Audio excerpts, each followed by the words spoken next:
Hi, everybody, and welcome to the Kylee Cast. I'm Kylee Griswold, managing editor at The Federalist. Please like and subscribe wherever you get your podcasts. We have a channel specifically for the Kylee Cast on Spotify and Apple Podcasts. So if you are only subscribed to the Federalist Radio Hour or You're Wrong with Molly Hemingway and David Harsani, two of our other great Federalist podcasts, be sure to subscribe to the Kylee Cast as well so you never miss an episode. Leave us a 5-star review. It's one of the easiest and best ways you can help out the show. And even better yet, if you're just listening to the show, go check out the full video version on my personal YouTube channel or the Federalist's channel on Rumble. And then, of course, like and subscribe there too. If you'd like to email the show, you can do so at radio@thefederalist.com. I would love to hear from you. Today, I have a really fun interview for you with my friend Evie Solheim. Evie is a Christian wife and mother and freelance journalist, but she is also the new director of the brand new Chesterton Media Fellowship at New Guard Press. New Guard Press is an awesome online magazine of young professionals who seek to provide thoughtful and insightful commentary on some of the highest order things and how those things relate to our current cultural moment. My conversation with Evie really runs the gamut. We talk about her new gig and her other writing work, as well as marriage and motherhood and relationships. And of course, her latest thrift finds, what she's reading these days, and how crunchy and devoted to MAHA she really is. All of that and more on the Kylee Cast.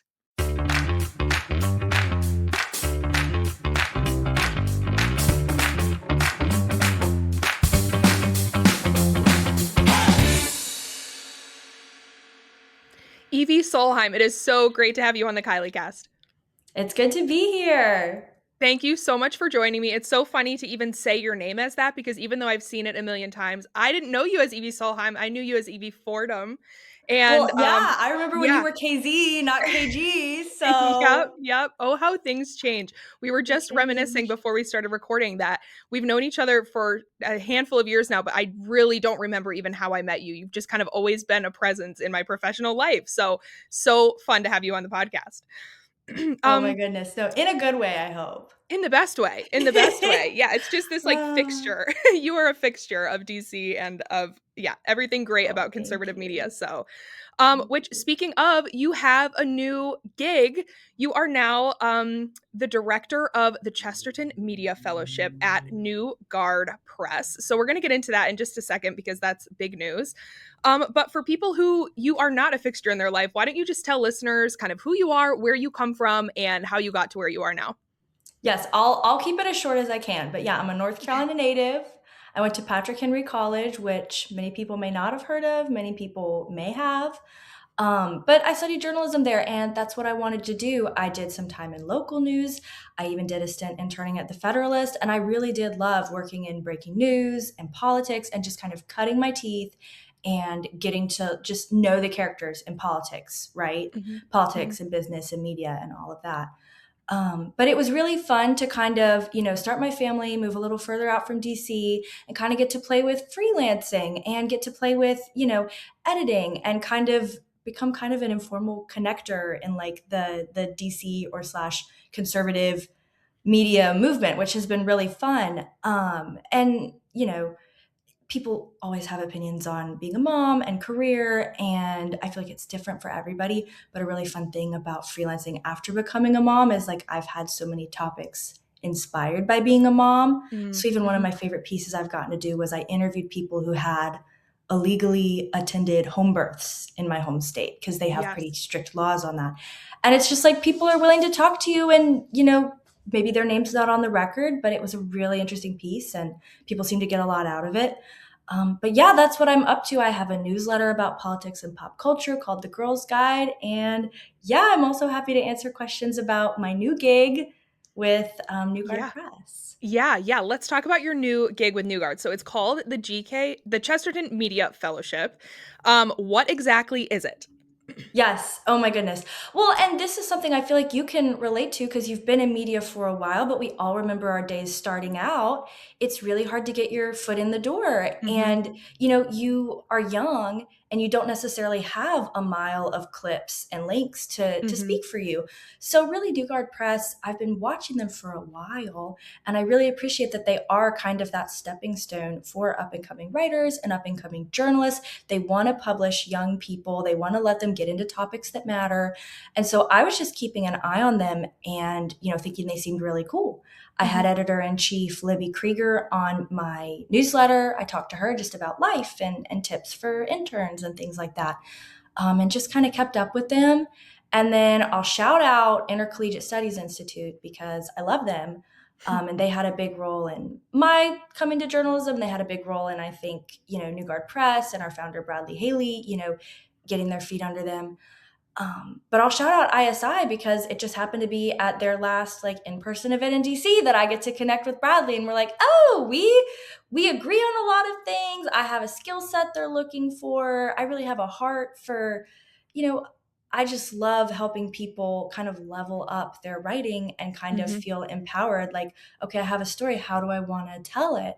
And that's something I literally do in my free time. So I was like, oh, well, twist my arm, why don't you? I'd love to come help run this fellowship, and it's going to be really small. We're going to be helping some students and recent grads place op-eds for 6 months, and they will get, you know, a stipend, and they'll have the support of Newgard Press, you know, boosting their articles. They'll have me to help them kind of build their brand. I'll be interested to hear what you think because obviously you and I came up in the digital journalism age, but a huge part of helping train writers and commentators is just getting them comfortable putting themselves out there, not just as words on a page, but as a personality, as a Mhm. social media presence. So that's also going to be part of it. Yeah, yeah.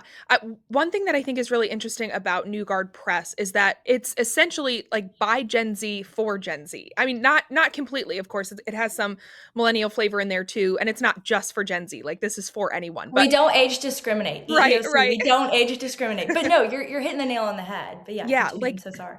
no, I think it's cool because I think so much of the content that Gen Z consumes is digital now and mostly not digital writing, sadly. A lot of it is digital Mm-hmm. clips, you know, they're on TikTok, they're watching like reels. It's the doom scroll or like the endless, the Mm-hmm. infinite scroll of video content. And so a lot of people are getting their news, their culture content, like really so much of what they're absorbing is in that kind of short form video format. And so it's so refreshing and helpful, I think, for um Gen Z writers not only to have a good place to work on cultivating their writing about topics that really matter, which I would love to hear more about the topics that New Guard Mm-hmm. Press covers because it's not a news website; it's Mm-hmm. like an online magazine. Um, but also to have a better way for them to consume content like that. And of course, we do a lot of that at the Federalist too, but there's still a place for long form culture writing, you know, long form journalism that's not just quick sound bites, because of course that's what's easy to package, but we need to be good readers if we want to be good writers. And I think New Guard Press is a great platform for people to consume good content like that. Yeah. Yes. Yes, and one thing, you know, maybe I'll trademark this when I get time, but you are who you reference. And Mm. who are your references? And I love the references that the writers at New Guard Press bring up. They are thinking deeply, they are reading Mm. deeply. And so even just the Chesterton Media Fellowship, you know, I remember first being introduced to G.K. Chesterton through like probably Father Brown stories, reading some excerpts of Orthodoxy in I think middle school, which is young, but you can think about those Mhm. topics, you know. Mhm. And so Bradley is a super fan of G.K. Chesterton. And you know, that name was kind of in his mind, and I was like, oh, I think it's good. I think it's good. You know, our Mhm. tagline is cultivating swordsmanship of the pen. Because I have this feeling that there are so many good writers or thinkers out there, but I feel like there's this disconnect of sometimes the most thoughtful and the most well-read people are also the most humble and circumspect. And they're the Mhm. ones who are going to be the last to jump into the fray to say, hey, I've figured it out. Not Mhm. even that you have to have everything figured out. But I really love that New Guard Press is not trying to be like, we're going to have a response to every news item that happens, 24 Mhm. 7 in 24 hours. It's letting kids think a little more deeply, letting them pull out of that like rapid fire news cycle that can get you in trouble. But then through the fellowship, I'm going to train them to kind of be comfortable with the pieces where you sit and you think about the topic. And okay, let's figure out what our comfort zone is when we do have to have that 24-hour turnaround of like, what are our thoughts on this? What Mhm. does scripture say? What does Right. the lessons of history say? Things like that. So you are who you reference. And the kids who are writing at New Guard Press are so smart. They're bringing up great references. They're throwing in Nietzsche, they're throwing in Thucydides. They're like, they have deeply thought through like I'm thinking theological topics, Mhm. more than me. I'm going to learn from them. But yeah, it was just really, really exciting, a really exciting project that I'm happy to Yeah. be part of. Well, and I think it can be hard for young writers too, because in some ways you need to get comfortable finding your voice. And I'm curious even how Mhm. that transition was for you, because I know you were more on the news side of things and then transitioned to writing more of your own opinion, which can be a hard thing to transition to and from. But a lot of young Yeah. writers, it's like you're trying to break through, you have these ideas, you're trying to learn to communicate them in a way that's compelling and persuasive, but in many avenues or many like realms of policy and stuff, you have not earned your opinion yet, if that makes sense. Like nobody's going to listen to, nor really should anyone necessarily listen to, a 19-year-old's hot take on like the Iran war or some other foreign policy thing. But that doesn't mean that you can't have a really thoughtful biblical biblically based take on one of the Oscar nominees or like some other piece of cultural significance where it's not like a super niche policy arena where you need to have gone to law school or you need to have a really longer form depth of understanding than just coming of age in the 2000s and then having hot takes about foreign policy or something like that. Mhm. But there's so many other topics and other realms where young writers need to be able to practice communicating these ideas where they absolutely have earned the right to bring a biblical worldview to a topic like this. Mhm. So Yeah. I would, yeah. Yeah. Well, even one thing is, I mean, I'm Gen Z. I'm an elder Zoomer. I'm an elder Zoomer, 97, but I'm Gen Z. And so people a lot of times seem to speak for Gen Z or generalize about Gen Z. Hmm. And so empowering Gen Z writers, I think, is important. Not that then they're going to say, oh, I alone speak for my generation. But we've noticed that there's even just a huge disconnect in how like big tech is regulated and how much big tech affects teens and young people. And it's like, well, are people who are regulating it or our lawmakers, they don't have the lived experience of a 21-year-old. Hmm. They might read, I've read some really great op-eds from people who are under 20, just kind of talking about, how they found porn or how they were affected by Hmm. cyberbullying, things like this. Hmm. And so it's not that, oh, you're young and you're affected, you choose how it goes, but you're a piece of the puzzle. You Hmm. deserve to have a voice. We need your puzzle piece to figure this out. Good lawmakers want to know, how is Gen Z really living digitally, being affected by our digital world and social media and big tech and things like that? Hmm. Can you tell that's a topic on my mind? We can talk about that later. Um, but no, I think what you said is so true. If you're 19, you haven't most likely gone through all of law school yet, and you're like, oh, I've decided exactly what's right and wrong with the Constitution. Like Hmm. that's not probably nobody nobody solely can speak to that, Hmm. to something that huge. But yeah, I want them to feel like, okay, I'm going to take my little slice of what I know. It's a Hmm. combination of what I've learned, my experience, what I know through God's, natural law, revealed truth, Hmm. things like that. And they do have things to say. Cause yeah, it was Hmm. scary for me. I pretty much came out of the womb wanting to be a journalist, my parents will say. I ran a neighborhood newspaper. I had so much fun. And I worked in local news, but it was very much, your typical straight news format. A lead that's all tangible, tangible things. This store opened on Hmm. Friday at the corner of 6th and Maple. Yeah. the owner. All the W's. Yeah, Who, what, when, where. Yes. exactly. And so that was like my job, was the who, what, when, where. And, it progressed to where I was doing things like interviewing Rudy Giuliani, interviewing Representative Issa. It's interesting. We have Joe Kent is in the news, and I Mhm. remember profiling him when he was first running for Congress at Fox. So it's like I get to talk to all the most interesting people who are going to Mhm.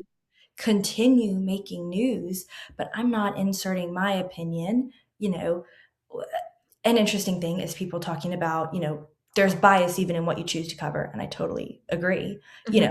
covering what I think is interesting and what I think Mhm. is worthy for, it was the Daily Caller audience, then it was the Fox audience. And then now it's, multiple outlets that I write for as a freelancer.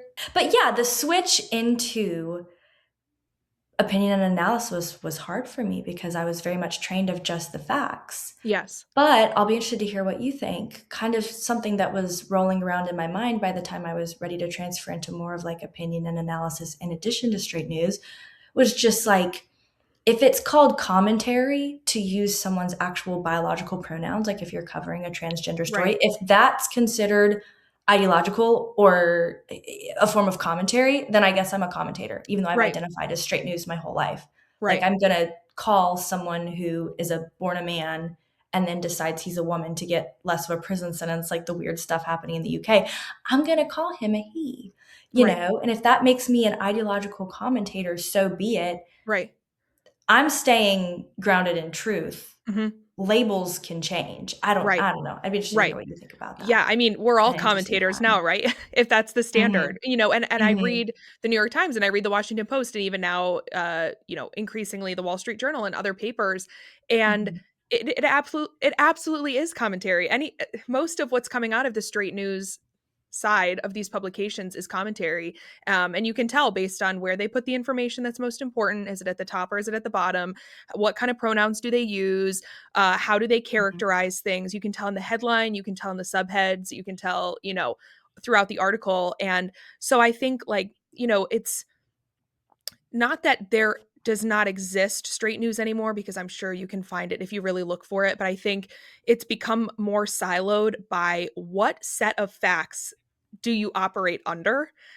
Because we're really living in two different worlds, a world where men are men and women are women, or men can become women and women can become men. And that seems like that's a pretty low bar for whether you're operating within the realm of truth. But sadly, most of the corporate legacy press is not operating under reality. And so, of course, yeah, we are commentators as well, no matter what we do. I guess I've always kind of been on the commentary side of things because I have been at the Federalist so long. I never was a straight news or breaking news reporter, and I started more on the editorial side of things. I've always been more interested in taking other people's work and making it better than I have been in doing who, what, when, where type journalism. Although, of course, that's super important. I see the value of it. I'm just not wired that direction as much as I am taking other people's work and punching it up. But yeah, I love how you were able to make that transition from news to commentary, and now how that can help inform how you help the New Guard fellows to help make their work better and give them a voice, because you did such a good job finding yours. So Thank let's you. yes, let's move away a little bit from the like strictly journalism side of things, because you're not just a director of the Chesterton Media Fellowship, you are also a Christian wife, mom, substacker, freelancer, all the rest. So let's dive into some of those topics. I would love if you could just share a little bit about how you personally became a Christian. Yeah, no, that's a great question. For me, a lot of it is just kind of growing up in the church and kind of actually growing up in a more liturgical tradition. Mm, And now kind of having my husband and I have kind of returned to a more mm, liturgical tradition. So I actually grew up in the Methodist church and all okay. my family has been Methodist. Which is interesting now that there's like the schism, and I actually haven't even kept up with it that much because most of my family was not Methodist by that point. But just kind of grew up in the church and just being really fascinated by like, the sacraments and being really fascinated by like, I think I'm weird. I like the Old Testament more than the New Testament. Like Mm, I just love like reading like Old Testament. So I was that kid who was like, I want to read my Bible like cover to cover every year. And I wish I still had that energy. I need that energy back. I'm on like a one proverb a day energy. And I'm like, keep me from being the fool, Lord. But oh my goodness. But I mean, that was just, I was really lucky that, I had parents who took me to church and, grew up in a tradition where you're born again. So I think I asked Jesus into my heart when I was like 5.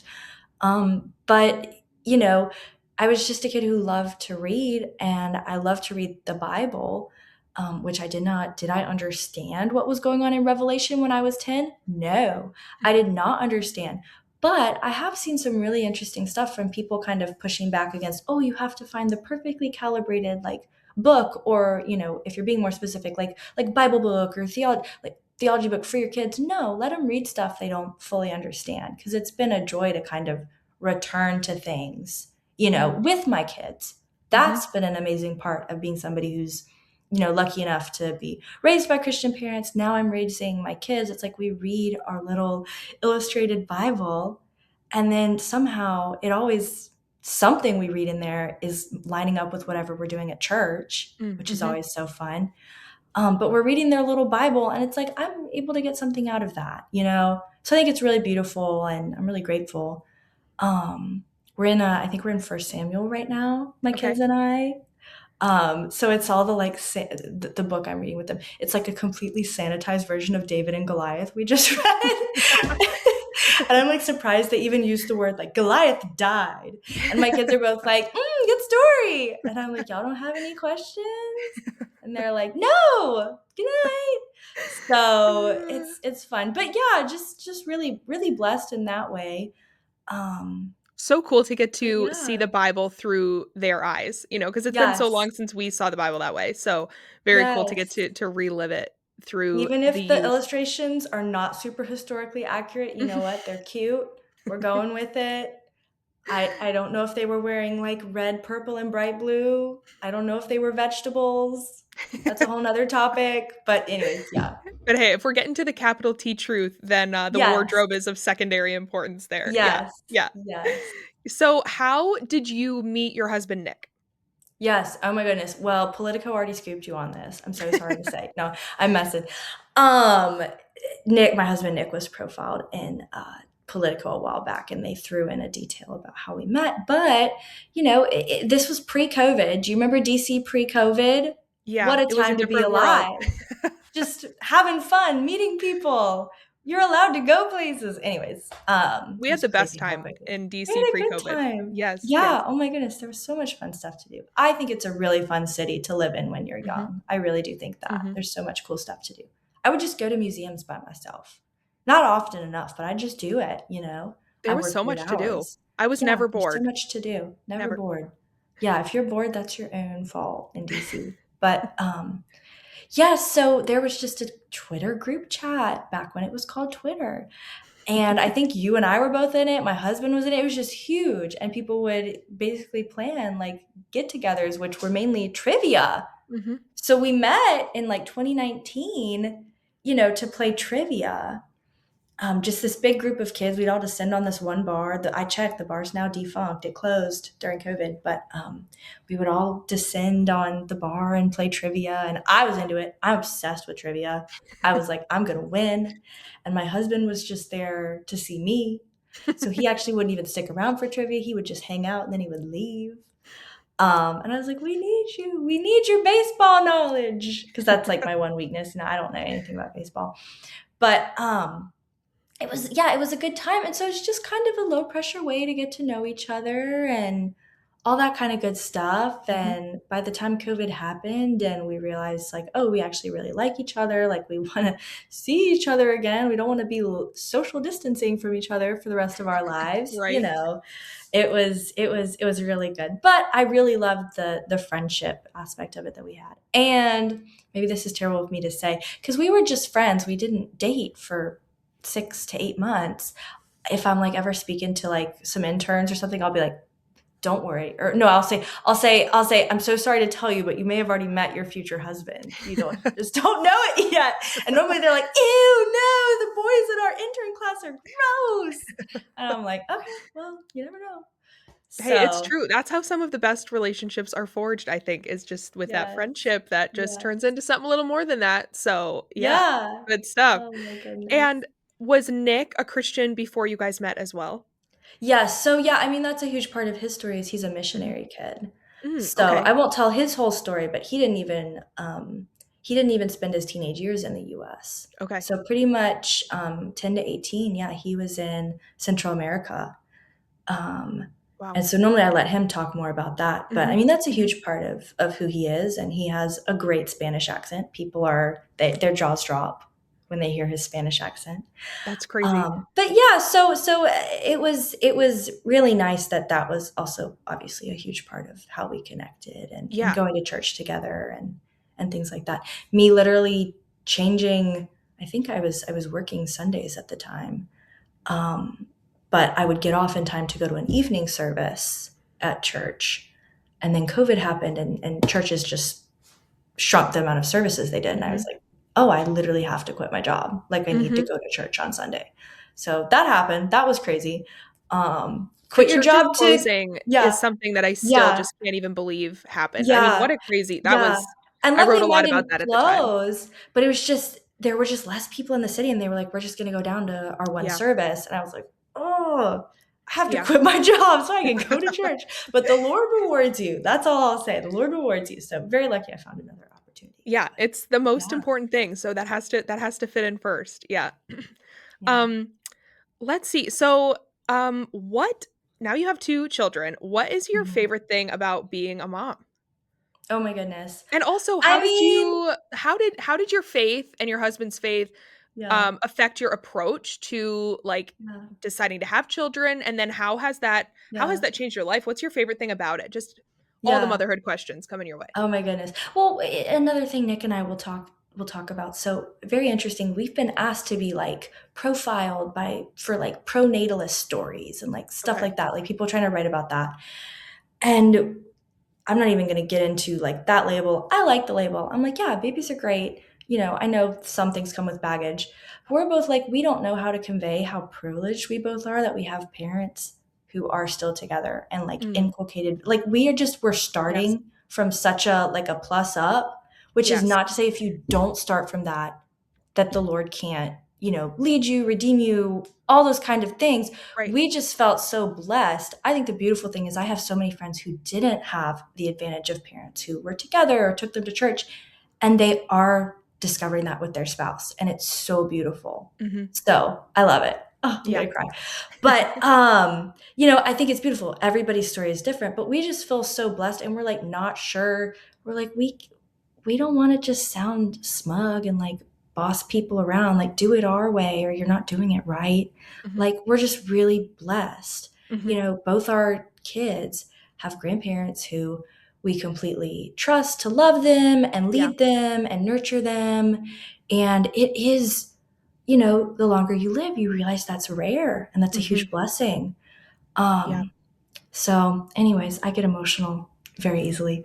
But so we've just been really blessed. And, you know, I've got a 3-year-old daughter named Margot, and I've got an 18-month-old son named Sawyer. So I still consider myself very much like a beginner mother. Mhm. If you even notice in my writing, I don't write a ton about motherhood. I don't give a lot of advice. I'll write about my experience. I'll be like, hey, so I learned that in order to interview people for my straight news stories, sometimes I have to say, hey, there'll be a baby on this call. And guess what? They're actually chill with it. So that was actually like a whole column I wrote called, is I it love okay that. if my baby joins this call? Luckily, I was reported that I wrote this around the time I was reporting something that had to do a lot with like maternal fetal medicine. So I was literally Mhm. like getting on Zoom with like people whose whole jobs are like keeping moms and babies healthy. And they're like, Mhm. a baby? I love babies. Hi, dude. So it's just like, you pick your topics too. And it's like you're Yeah. talking to somebody who's like all I do is think about how much I love taking care of babies. And you're Mhm. like, okay, great. That was just a fun experience I had where you're talking to people who are important professionals, but they also share this love and they're pro family Right. and stuff Right. like that. So we have fun, but It's so yeah. awesome too to be able to do the type of work that you're passionate about while Mhm, also being a mom, because so many women mhm, don't have that luxury. You know, if mhm, you work a very it takes a very particular type of job where you can freelance or work remote or whatever to be able to balance those things. And I mhm. know it's really difficult for a lot of women who,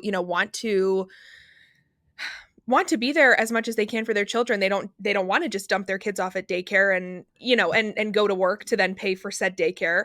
But you and I are so privileged in Mhm, that way of just being able mhm. to work jobs that we love from home that are so conducive to being working moms. And that is just so talk about being blessed. That is a huge, huge blessing that not everyone has. But I love that you're able Yes. to do both of those passions that you have at the same time. Yeah. So that's super Yeah, I great. think that's a huge miss or not miss, disconnect in the mommy wars is people like if there's just a certain subset of jobs that are flexible, there's a certain subset that are not, and it's like people just are talking past each other about these Mhm. things, Mhm. you know? So anyways, we don't have to go off on that tangent. Yeah. But yeah, there's just such a huge variety and it is a blessing, yeah, to have a job that can literally I get books sent to my house and I read them and I say good or bad, I do this, and then somebody pays me for my opinion. Like, yeah, I'm kind of living the dream. What a perfect gig. What What a a perfect perfect gig. gig. 12-year-old Yeah, old Evie would have been like, you you emailed can do that. HarperCollins? You just cold emailed them from the email account we have now as a 12-year-old? Yes, I did do that, and I do do that. I've So used the funny. same Gmail for like 20 years. Oh gosh, yeah, like coming up on 20 years. Help. So Probably funny. more like 15 years. But yeah, do as I say, not as I do. I have a very unprofessional email account, and I'm like, hello, person who does this is a true story. Publicity for Donna Tartt. Please do this. It's just like crazy, Oh crazy my stuff. word. But anyways, yeah. So, I just had an interview with Brad Wilcox from the Institute for Family Studies, and Mhm, we talked about some new research that's out regarding the dating landscape. And so I just want to ask you about this because we just talked about your dating experience and now becoming a mhm, mom.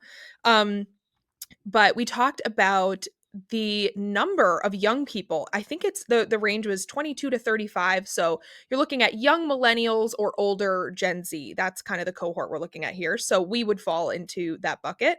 And mhm, many also of the writers at New Guard Press and elsewhere, where the majority of them actually are seeking meaningful relationships, deep, intimate relationships, not hookup culture, not, swipe left, swipe right. They want to find a spouse and settle down. Um, but they're having a really hard time doing that because the numbers of people who want it versus the numbers of people who are doing it successfully, the math ain't mathing and they do not align.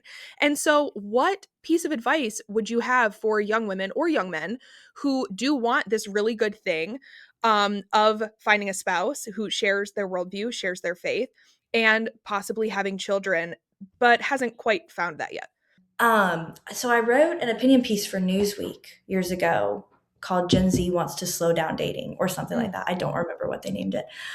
Or I might have named it. I don't remember. I'll have to look. But so I was just kind of writing about like is the dating landscape that we kind of have nostalgia for in the US, like, is Mhm. it gone?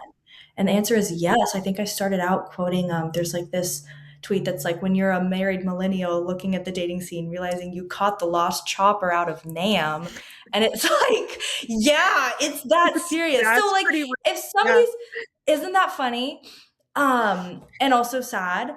Yes. Like if Yes. someone's feeling discouraged, it's probably not you probably are having a natural reaction to the way dating and marriage is being treated right now and Mhm. how it's being approached. Like you're probably having a natural reaction. The good thing is there are good people and there Mhm. are things you can do to maximize your chances. Mhm. Like I find people talking about the economics of dating or the economics of marriage, I find all of that really interesting, but it's like when you're going to come down to your individual self and your individual journey, like, I sound so cliche. I've written this in a column before, but I'm like, God writes the story. Like, God Mhm. writes the story. I hate that people put numbers on people and, try to just reduce everyone down to like these very material or very tangible attributes they have, because that's just really not what love is about. Mhm. And obviously the most important thing is finding someone of character. Mhm. Um, so anyways, I feel like a lot of the ways that we talk about and analyze dating are really interesting on the aggregate, but if you're going to try to kind of forge a path for yourself, like, you just have to remember that God writes the story. Mhm. Like, you're not like a set of numbers that Right. like predetermine who you're allowed to date or marry or who you'll get. Like, that's just silly. Right. That's so Right. silly. You are not a Um, statistic. you are not I as mean, you are an it's true. It's individual. true. It's Yeah. true. So it's so interesting to me. And I'll actually be writing a little bit about that in an upcoming piece. Awesome. Uh yeah, I think it's just important. I'll shout out a friend of mine, Steve Kapustka. He just published a piece with Daily Wire about getting himself just out there, just making Mm. friends, just meeting Mhm. people. Because we've created a world where a lot of people, if you're young and Gen Z and you live in a city, you could you can do, DoorDash, you can do self-checkout, you can, feel like you're talking to people because you're watching YouTube on your phone while you Mm. eat dinner. We've created a world where people don't need other people. And so I Mhm. really appreciated his recent piece about like getting out of the I think it's the getting out of the loneliness epidemic or Yeah. something, but just talking about you've just got to get out there. You've just got Yeah. to go do stuff, you Yep. know. Yep. And so I appreciated that. I'm trying to think. Yeah, Well, I I think your mean oh, go story, ahead. like, your story of meeting and dating and marrying your husband Mhm. is similar to mine, and I know it's similar to a lot of other people's too, and it really does rely on communities of friends who connect other friends, and Yes, it like, not that they're I also know a lot of people who have met their spouses, met people of like faith and character on dating apps, like, yes, there are good ways to meet people, and not every formula works the same for every couple. Just because you totally. had success on a dating app doesn't mean that somebody else is going to, or vice versa. But it really is so helpful to be in a community of people, especially when there are a lot of singles in the same group. Because just because a friend of yours that's in the group might not be a good partner for you, you might bring in one of your girlfriends who that is a good partner for, and now this person is pre-vetted. And I see that Mhm. happen all of the time. My friend group where I live now, um, it was a lot of my college friends, and then when I moved out to DC for a few years before COVID shut that down, which in hindsight, thank God. I mean, it was such a fun time, but I'm also so happy with how he led me out of there. Um, but during the time that I was out of the friend group, because I was in Washington with a new friend group, um, there was this boy that got added to the friend group, and he wasn't a good match for the girls that were in the friend group at the time. But when I came back, it was like, wow, this is perfect. Like, this is a match made in heaven. Here we are. This is great. And now I have this I love pre-vetted it. person. And I think it's very similar to the Twitter group, the group chat, and you and Nick meeting, where you never know who the right combo of people is going to be, but it requires you to be in groups of people in real life, making friends, mingling, and introducing new people to the group constantly, so that, you introduce a friend to a friend, and you just never know. I think we need to bring back matchmaking. So, and Yeah, dating people who are your yeah. friends. I love that piece of advice that you give your interns about maybe you've already met Mhm. the one. Maybe you've already met the Yeah. one. So sorry to ruin it for you, so sorry to tell you. Yeah, and that even reminds me, I wrote a girl's guide, so the girl's guide, my Substack, which I'll share. I'll Yes. explain how people can find it later, but, Yes. I was going to I get had to a that next whole actually, so go off. sometimes I write girls' guides for the men. Because we have it's a group of elite male readers in the Girls Guide, and only I know who they are because I'm in the dashboard. But there's some elite male readers. And so I wrote kind of a piece. I made it sports analogy. So I was like, okay, this is for the dudes. This is for them. This is for the dudes. This is for them. And I did get some good feedback. But it's called Be a Generalist, Not a Specialist. Mm. If you really are a young man or a young woman who's like, hey, I just not I need to find my future spouse tomorrow, but if I want to marry somebody, I need to get comfortable dating, and I need to get comfortable, operating with the opposite sex, and Mhm. chatting and extending invitations and having mixed group hangouts.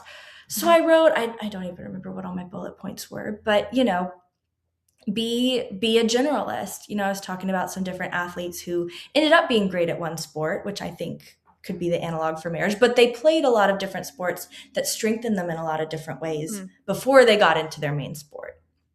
And so I'm like, don't be like, the only way I'm going to meet my woman is on Hinge, or the Mhm. only way I'm going to meet my woman is Friday night at the bar. Like, you need to be more wide ranging. Mhm. Another one of my points, I think, was, there's so many famous sports meltdowns, like videos of famous sports meltdowns when they like miss the catch or like they miss the like buzzer beater. Like, don't do that. Like, don't do that. If things don't go your way in the game of dating, which I hate to call it, if things don't go your way, you just got to pick yourself back up, dust yourself Yep. off. The best athletes are like, you know what? I'm going to train harder and I'm going to get back out there. Yes. So, Which is interesting too, because yeah. in the IFS data that I was just talking about, that I talked to Brad Wilcox about, one of the main reasons why young people were not dating was that they reported not being able to bounce back from a failed relationship. So Mhm. that's such great advice of just, you only need to meet the one, which means any other dating you do will actually be unsuccessful. Like, that you will likely have far more failures than you will have successes unless you get a hole in one and that's that. But like, it's actually okay and it's a good thing to have a failed relationship because that just means you're not with the one. Like, you got to find the Yeah. next one. So you have to be able to dust yourself back, pick yourself up, dust yourself off and move on and not let one failure, but even that is the wrong word because it's not a failure to have a relationship not work out. To have Mhm. to just move on to the Just next a one. breakup. A breakup isn't the Yeah, end of the breakup. world. It's For not, no, sure. it's not. For Dust sure. yourself off. Especially if you're somebody, just because you have to remind me, were you Hillsdale? Where'd you go? I was not Hillsdale. No, I Okay. wish I were Hillsdale. Because we met after. Okay. Because Yes. I went to a tiny Christian college. And I feel like every few years the dating culture there would change. Mhm. But it was pretty, basically, the dating culture was like, you would be friends for a while and then you'd Mhm. date, which I think Mhm. does have a lot of merit. The joke was that a lot of times if a girl and a guy, because it was a pre-law school, so everybody was in moot court and mock trial, except for me. I was running the school newspaper. I was running around. I was interviewing the boys I thought was cute. That's a whole nother tactic. But anyways, the joke was like if a guy and a girl got paired together for moot court, they were going to date because there's something about like having a shared purpose and spending time together and seeing each Sure. other's. It's like that does bring out those feelings. It's very interesting, right? Mhm. Um, but yeah, dating culture at tiny Christian colleges is like a whole. I'll write a whole It's book on it. yeah, I'll yeah, I write. I'll could do write the same. dating at God's Harvard. I'll write it one It's day. such a weird subculture. Yes, yes. Okay, so everybody should go subscribe to The Girl's Guide because it's a great, great read. Is it still on a biweekly basis? Yes, biweekly. Okay, I think I'll have one out this Friday, just kind of, making sure I share the news about the Chesterton Media Fellowship with all my Substack awesome. readers. Awesome. It's But one yeah, of it's my favorite fun. things I get in my inbox, so everybody really should subscribe to The Girl's Guide. Well worth the read. There's lots of interesting, good stuff in there. How did that start? Because originally Oh it my was The Girl's Guide to goodness. DC, which was also super fun. So how did that come to be? There's been a whole evolution. I mean, basically, I was working at a corporate news site, and I was like, I don't think working in breaking news is going to be my forever. I really love fashion. I love pop culture. I love film. I am also interested in politics. That was my day to day. Mhm. But I was like, it would be so fun to start something that kind of like melded all of this. And Mm. I enjoy humor. Mhm. Not everyone in my family thinks I'm funny. Not all of them will laugh, but sometimes I get a pity laugh. So I also enjoy like kind of riffing on the news, things like that. So I Mhm. was like, oh my goodness, like the title just came to me, The Girly Girl's Guide to DC, which Mhm. even people didn't realize girly girl was tongue in cheek. Cause I'm Mhm. like, I just learned how to put on eyeliner. Like I'm not that girly.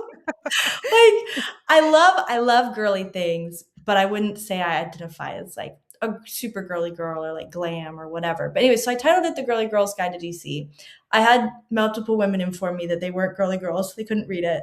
And I was like, oh, You don't get it. Um, okay, I'll change the name. And I was living in DC at the time. I was still single and stuff. I was not yet married. And so I changed it to the Girls Guide to DC. And yeah, the fun thing was, a big part of what I do is every newsletter has an interview with an interesting woman. And my criteria for picking her is my one criterion is probably just would I want my little sister to take advice from her? Mm. Like that's my one criterion. Mhm. So at this point, it's now just the Girls Guide because I'm no longer in DC. I'm not trying to like limit my news to a certain geography. Right. We've got readers from all over. I've interviewed people from Australia, actually. But so just still keeping up those interviews with really interesting women who are good role models. I riff on news, pretty much any pop culture news. Mhm. I'm covering Addison Rae. I'm covering Lana Del Rey. I'm covering everything. I'm keeping up with that, even Mhm. though, it's getting a little harder now that I don't know what 6'7" means. I don't know what any of these words mean, but I'm doing my best. Pop culture is not for me anymore, but I'm trying. Having fun with it. But Yeah. yeah, just keeping on going, and I share my thoughts on just, whatever I think people need to hear that week. But Mhm. but yeah, Mhm. thank you. I'm I glad you still read it. I'm so I appreciative. really do. I love it. Every time it's in my inbox on a Friday, I like open it in a tab to read as soon as I'm done with whatever work thing I'm working on. And it's just, there's always something. I enjoy the interviews. There's always a lot of good pop culture stuff, but then also just fun things about your hobbies, like thrifting and other things. Like I'm always learning something, and I've taken gift advice from it as well. There's often gift guides or like recommendations there. So really, really good stuff. And it's very clever. It's very witty. I love it. Even the titles that you come up with, I'm just like, go Evie. It's super fun. So everybody should go subscribe to it. Um, Thank you. Yes, I yes, think you can find it. It's under my maiden name. If you look up the Girls Guide Substack, I think you can find it. It's yes. GIRL apostrophe S, but it's also, I think, eviefordham.substack.com because it's Okay. still registered under my maiden name. Which Awesome. that's a whole other rant I have, which is don't register things under your maiden name if you're a writer. You have to change everything. Yes. Do your middle Yes. name, do something fun. Anyways, that's a whole other rant. It's But the worst, truly yeah, the worst. yeah, Yeah, get I it. did actually look it up right before we hopped on, and I googled it, Yeah, and it was the okay. first thing that came up under the Girls Guide Substack. So it should be pretty easy Good. for people to find it. So, Good. Yeah, um, yeah, yeah. so let's talk about a little bit of your hobbies now, just because I'd rather get into some more fun stuff. Let's talk fashion. I would love to know how you discovered and developed your own style. Oh my goodness. So first I'm going to tell a really sad story, which is a reporter from a really major outlet reached out to talk to me about fashion recently. And I missed it because I don't check LinkedIn. Oh And I man, don't get yeah, notifications. right. LinkedIn is angry at me for some reason. They think my email doesn't exist, and so I don't get And I was like, "Oh no, I would have loved to talk to this reporter about like conservatives and fashion and like Mhm. whatever the heck's happening there." So I'm so sad. But So anyways, check sad. LinkedIn, guys. Check your LinkedIn I messages. never You check never know what's LinkedIn, in there. so that's Check it. There good could be tip. some interesting stuff. I got it like a day after her deadline. I was like, Sad. no, so sad. But yeah, I'm somebody who like, I mean, I grew up homeschooled. I was not a fashion plate. Like the definition of not a fashion plate. But I almost think that's better that you're not immersed in like trends. Mm, Basically, my mom is somebody who's like pretty crafty. She can sew. She'd like, sew us an outfit when we were little or like taught us how to sew. We would like sew really simple skirts, like stuff like that. mhm. So I was somebody who just like I didn't really care about fitting in at school because all my friends were homeschooled and Lord knows what we were wearing. I was just somebody who just like messed around. I liked vintage fashion. Mhm, I really liked I don't know if this was the case for you when you were growing up, but silver was in, gold was out, and mhm. I was a Oh, for gold sure. girl. I was like, "Oh, I'm a gold girl. I'm a gold That girl. is Gold so is so." funny. So I like very much was like, "I'm a gold girl." Um, uh, and now I'm like reading articles. Are you gold or silver? I'm like, now I'm both because I don't have time to I worry about know. matching. Um, I have to be but both because my color, like my tone is cool. So I really should be oh, wearing okay, silver, but gold is what's okay, in, and my wedding ring yeah. is silver. Well, it's white gold. Oh, yeah, But I yeah, wear yeah. gold, and so I have to tie it all together with my watch, which is silver and Oh, I gold. like So that. that There you go. we There just you we make it go. all work. But I'm like, That's Evie endorsed. if I were really going based on my undertone tones, it should be silver, but I just can't get rid of the gold earrings. It's my favorite. No, It's I my love them. weakness. I think they Yeah, look great. They look great. Oh my gosh. I think a lot of those rules are a little too. It's like if it I helps know. you kind of pull things together, that's great. Also, if it If you're brings you like, joy, if you like to look at it, wear it. yes, it sparks joy. Oh my goodness. Earrings spark joy. I love earrings. Mhm. Shout out at Clara Joe. Y'all look her up. But she's another gal who was in DC at one point, and sells earrings. So I'm not wearing any today. I Okay. didn't want to clip with my AirPods, but You're so thoughtful. I'm You're uh, thinking. that problem before. But normally if I'm doing a media appearance, I'd be wearing her earrings. But yeah, no, I was just somebody who like I had like photo books of old Hollywood starlets, and it's like you're looking at how well made clothing was and how tailored it was and how fitted, and you see the quality of fabrics. And I was Mhm. just like, I love this. Like I don't really know it or understand it or have it in my closet, but I love it. Mhm. And so I was really attracted to just like learning more about fashion and stuff.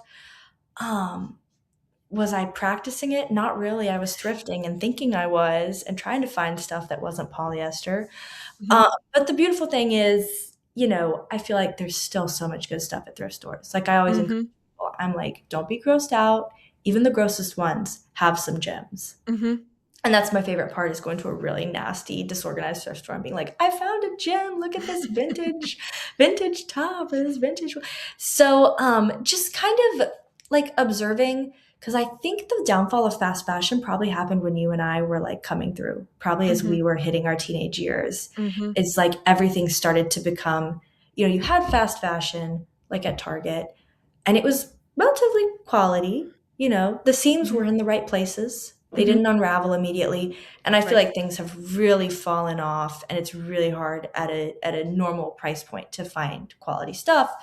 I don't feel like I'm the only person saying that, but I think it's really interesting. There's so many places you can educate yourself online. You can learn more about materials, how to care for them, what materials you'll probably enjoy wearing, what materials will probably work with your lifestyle best, Mhm. kind of ways to, you don't have to learn how to become a seamstress or a tailor, but ways to spot if a garment is well made, ways to just kind of accept, like, okay, like maybe I love this trend, but I'm not going to like a dress that hits me at X part of my leg. Like I'm Right. going to want it shorter, I'm going to want it longer, and just kind of accept that like you're just always going to be more comfortable or feel more confident in certain silhouettes. Mhm. And even just the fact that you could take one dress and it looks horrible on you, you take it to a tailor and they just get everything to fit Mm. right. Like our society has lost tailoring, Yes. and that can be a huge mismatch in how people feel confident in their clothes. Mhm. Like, it's not your fault. Right. Like, the clothes we wear are just like, they're not made to make you look your best. They're not made Mhm. to enhance and compress and hold in and accentuate. It's just kind of like, here's a fabric cylinder, you know? Mhm. So I feel like Yes. women also get really discouraged because, you could be handed two different dresses and maybe they have the same label on the size, and they can make you feel two completely different ways about yourself Mhm. because one is made to flatter you and, move with you, and the other one is not. Mhm. So I just encourage people to just kind of, there's just so many resources online. You can literally watch YouTube shorts about this and just kind of realize like, oh, it's not my fault that I don't like walk in the store and feel confident in everything. It's that Mhm. you really have to learn to be a curator. So Yes. anyways, Yes. rant over. No, I love But it. I love it. it's such an interesting topic. Do you still sew? Do you do much alteration on your own clothes or not? No, not Okay. a ton because I'm such like, I'll say it, I'm a thrifting addict. I'm basically like if it and I wouldn't say I have an obscene amount of clothes, but I have a clothes collection. Um and so I'm pretty much, I know my measurements. I know that I'm going to be too lazy to take it over to my mom's and mess around with the sewing machine or take it to a tailor. I've had to get some like bridesmaid stuff tailored recently, and I was not impressed. I'm Mm. like, why am I paying you as a I could have done this. Like, what the Mhm. heck? Mhm. Um, but so I'm at the point where I'm like, I'm just gonna buy stuff if it already fits me Yeah. because I already have so much. But I think especially if you're in like any kind of a metro area, you can find a good tailor and it will help you become much more confident because things will just be made to fit your body. Everybody's Mhm. bodies are so different, and we Mhm. have different like comfortability levels with, the hemlines we like, the necklines we like, and so I feel like there's been so many girls who are just finding cool materials and cool, like, kind of raw inspiration at thrift stores and taking dresses into tailors and getting things just made slightly different. I watched a video the other day, and a gal like just slightly changed a neckline, and it like changed the whole Wow. dress. Yeah. And you're like, wow. And so not everybody's going to be able to develop an eye like that, but if you're able to find a good tailor or just kind of realize like, let me lean into what really does make me feel confident, I feel like that's a win-win. Mhm. Absolutely. This is a related topic, but not totally. On a scale of 1 to 10, how crunchy are you? Oh my Like, in goodness. the MAHA, era. Put a finger down. Okay. No, because even I love to write about Maha. That's been a really fun thing for me to write about. But I also appreciate the people and the commentators. I'll shout out uh, I'll shout out Laura Delano, who wrote her memoir Unshrunk, which everybody should go read. And she kind of exposes a lot of lies that we have been told and sold about the pharmaceutical industry. Mm. And she tells her own story, which is really raw and really real. Um, but we can't replace reliance on pharmaceutical industry with like, okay, we're taking all of their advertisement and mass messaging, and now we're taking like the self-care industry, which I think Crunchy World is a part of in some ways, Mhm. and we're taking all of that messaging. Like, you really have to, you know, understand where you are and what you can handle and what you can do. Mhm. It's been such an interesting world to be a part Yeah. of. But yeah, I mean, crunchy levels. I had two children at home. Never given birth in a hospital. People think that's crunchy. Mhm. I'm also the first person to say probably part of it's luck. I just kind of like knew a lot of women in my family were like, oh, like I literally had my child too fast to have an epidural. It was fine. Mm. So Yep. I'm somebody Yep. who's like, I've never had an epidural.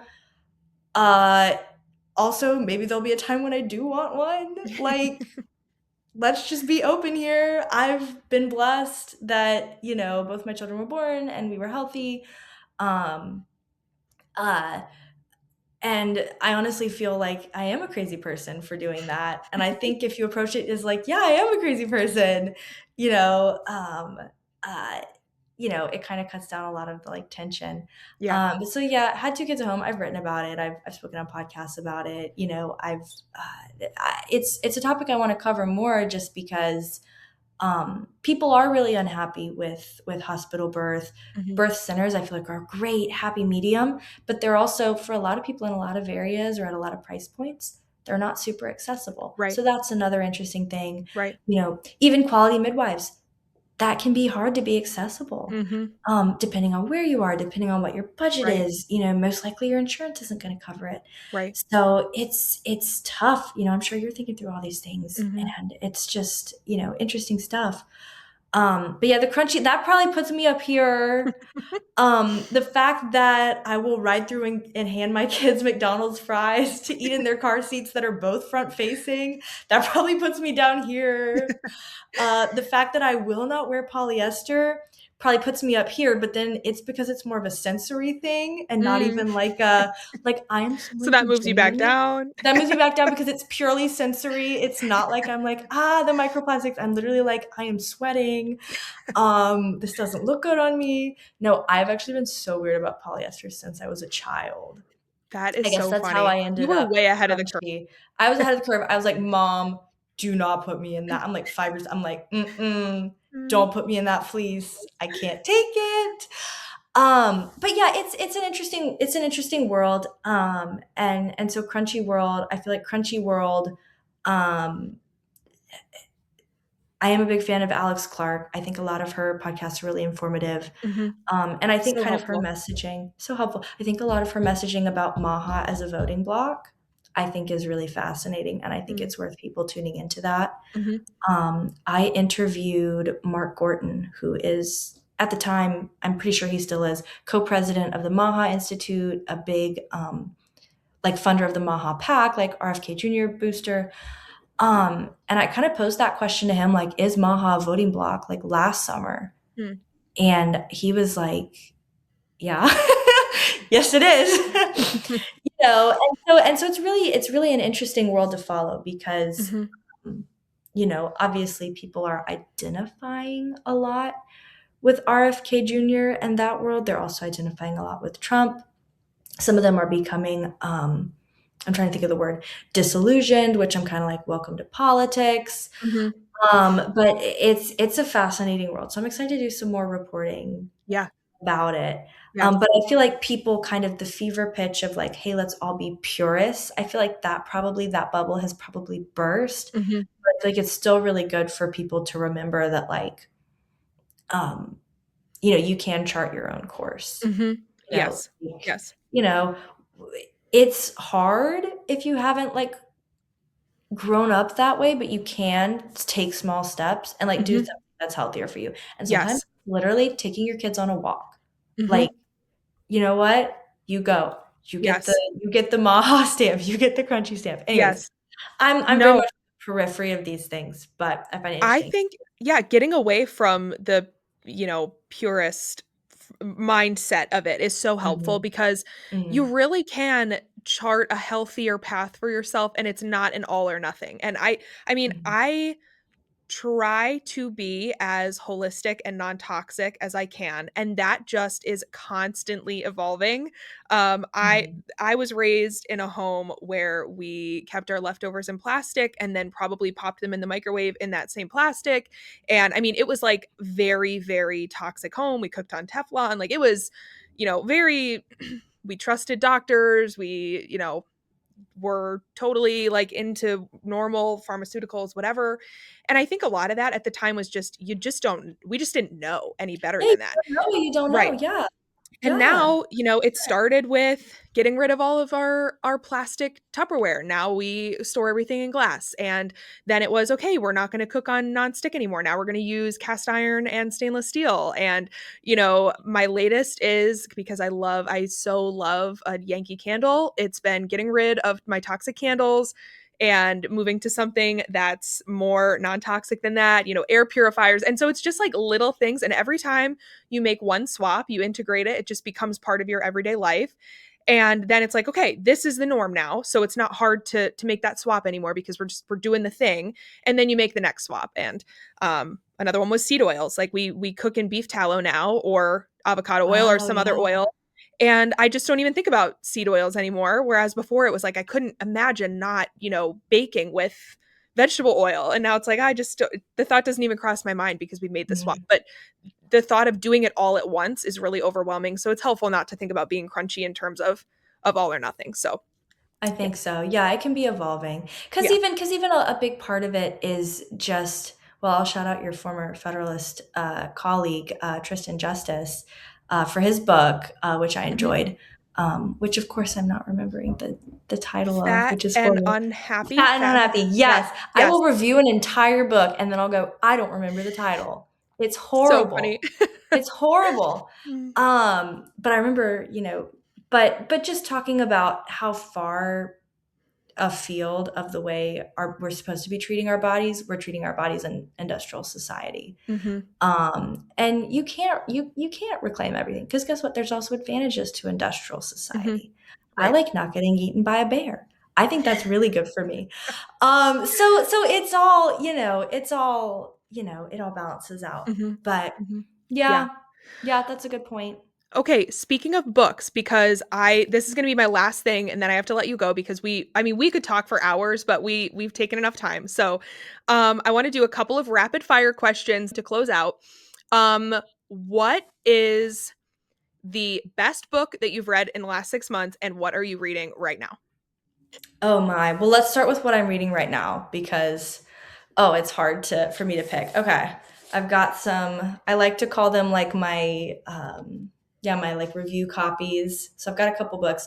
Unfortunately, I don't know if this will show up right for your viewers, but so we've got Girls by Freya India. So that one is coming out in the US this summer. It's already out in the UK, I believe. So they were kind enough to send me that for review. And then in the American Conservative, where I do a lot of book reviews, I'll be doing Like, follow, subscribe, influencer kids, and the cost of a childhood online.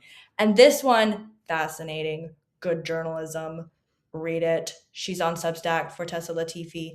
And, one thing I really love about doing book reviews and I love about, TAC, and I'm sure the Federalist would be like this too. You can, if it's nonfiction journalism, it doesn't matter if someone's coming from the left or the right. There's going to be interesting nuggets in there. Mm-hmm. So, Fortessa Latifi is probably somebody who, well, she does kind of like throw in some lines about Trump in her book, but it's like, okay, well, you write for Rolling Stone. I'm not surprised. Mm-hmm. You do good work. Like, let's roll. Let's hear. Let's see Mm-hmm. what you're doing. And an interesting thing about this book is so she's interviewing children who grow up as influencers. Their parents are influencers. Oftentimes they're kind of the centerpiece of the influencing, and how Mm-hmm. that's kind of Right. our new commercial. Like, instead of watching commercials on TV, people tune into these influencers, right? Yes. That's not even new anymore. Mm-hmm. But so a lot of them are adults now. And so she's talking to the adults about what they experienced. She's navigating journalistic ethics in order to interview current child influencers, which is a really tenuous line to cross, because, you're having to go through parents and you're having to make sure you're, above board and all those ways. So she interviews people who are under 18 in the book too. And I think she does a good job setting all of that up. Um, but yeah, it's interesting because it gives you as like a parent thoughts of how you want to share your children online, things like Mm-hmm. that. But it also really gets into like, okay, if I'm tuning into a family vlog, I'm giving money to YouTube or Meta or whoever it may be. I'm giving them all my data. Like, it's just a very eye-opening, if it's free, you're the product. Right. Your data, what you're likely to buy, who you listen to. Like, that's what these big tech companies are interested in. Right. And they're really interested in keeping this whole child influencer, family influencer industrial complex going. So, anyways, I won't give out too much of kind of what my take was in my book review, which might make people mad. When they read it, they might get mad at me. But I welcome it. I welcome all feedback and I welcome all clicks. Because at heart, I am a yellow journalist. No, I'm kidding. Oh no. You better cut that out. No, I'm kidding. Keep it in there. But people read it. Tell me if you're mad about what I say. But that'll be out soon. Okay, Then great. we have girls, which kind of going back to your dating question. I won't take too much of your time. But an interesting book on how kind of our online culture is reflecting and refracting and kind of distorting our IRL culture, including dating. Um, so Fascinating. yeah, Okay. yeah, really good stuff. And But keep your yeah. eyes open for her reviews of those books because she does write Mhm, great reviews. So read the books, mhm. but also, yeah, look for her reviews. Okay, couple more rapid fire. These are going to be quicker. What is your favorite thrift find right now?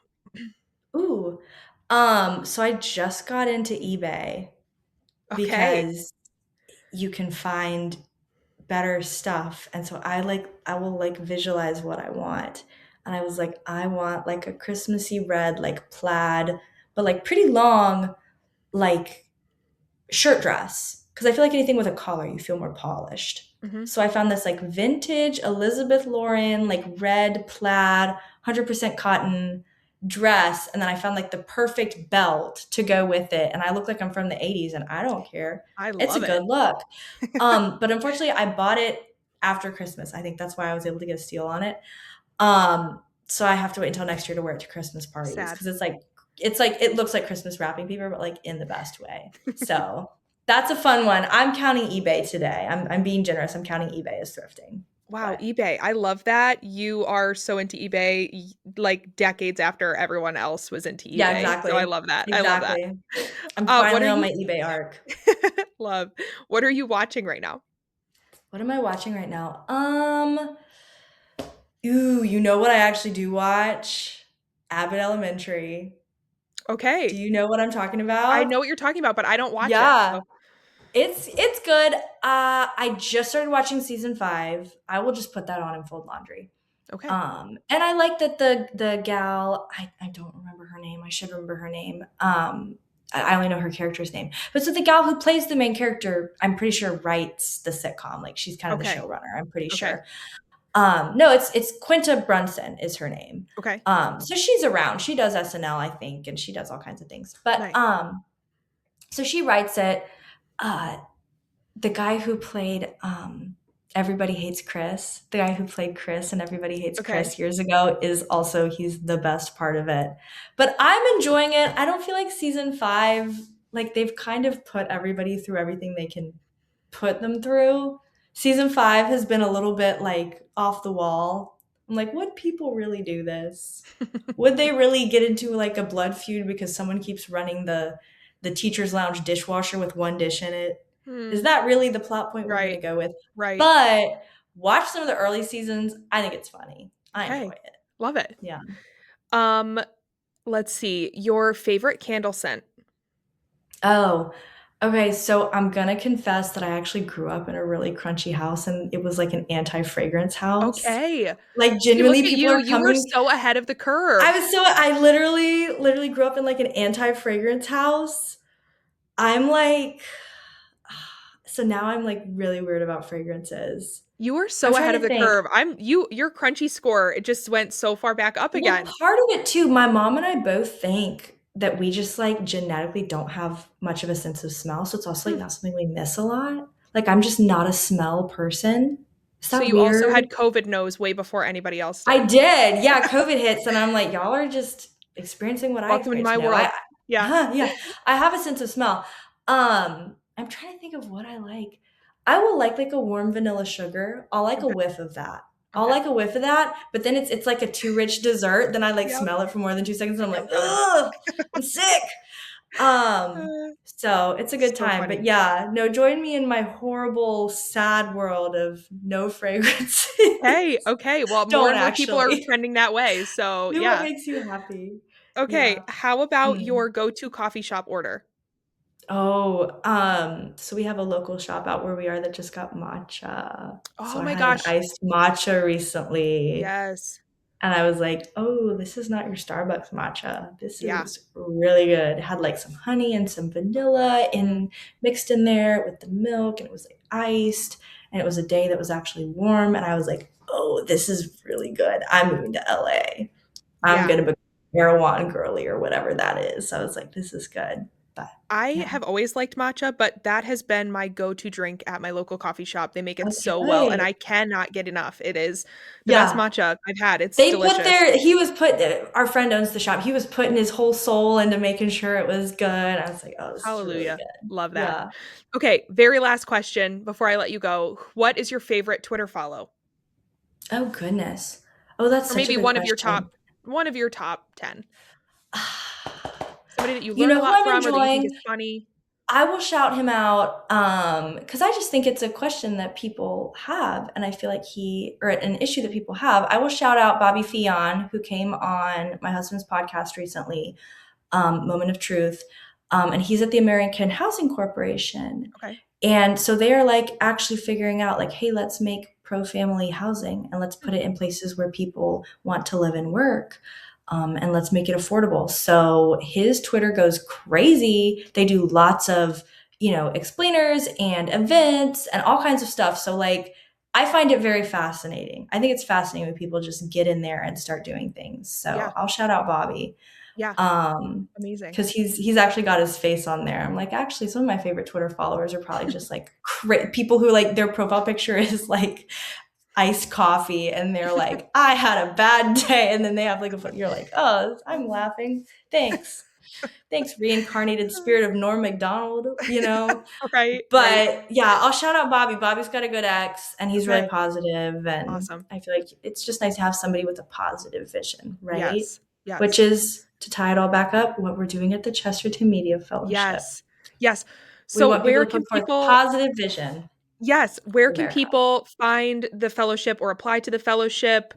Mhm. Where can they follow Mhm. you online besides the Yeah, Girls Guide, which yeah. again, everybody needs to go subscribe to the Girls Guide, but where can they find you? Where can they find the Media Fellowship?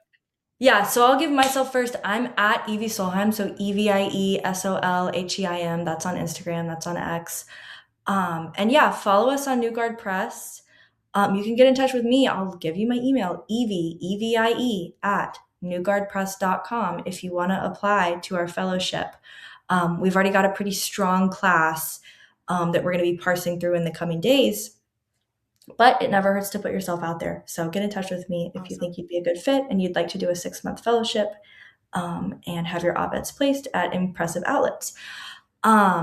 And yeah, just follow New Guard Press on all their things. They're on LinkedIn, they're on Facebook, they're on Instagram, they're on X, and they love reader feedback and welcome submissions. So Awesome. it's a good time. Evie, it has been so fun talking to you. I've loved to reconnect and just shoot the breeze and hear more about what you're doing now. Congrats on your new gig. Thanks for joining me. And everybody go follow Evie on all of the platforms that she just said.